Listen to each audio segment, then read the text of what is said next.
Après la récupération, la distribution d'eau, on va surtout maintenant s'intéresser à comment économiser de l'eau. Ce bien commun dont on a besoin, eh bien, il y a une recette fondamentale, et ça c'est le propre de la permaculture, c'est qu'on va couvrir son sol, comme dans une forêt.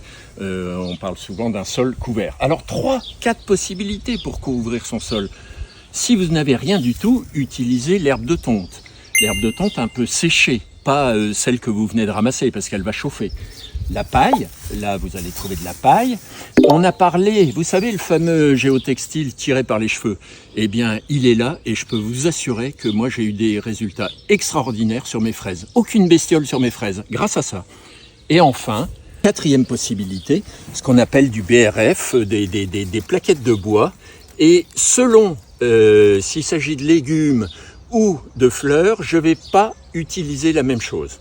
Démonstration. Alors pour les fleurs, exemple mes beaux dahlias que les limaces ont épargnés, je vais mettre au pied des fleurs, je vais mettre plutôt de la plaquette comme ceci.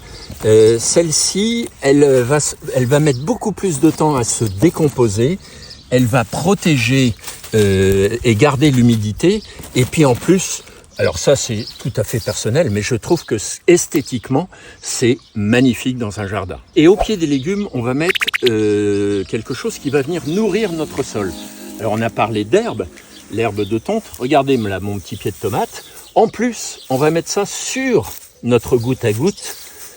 On va cumuler deux effets, on va apporter de l'eau très doucement et en plus on va la garder grâce à l'herbe qu'on va mettre au-dessus. Si on a de la paille, c'est très bien aussi puisque c'est une source de carbone.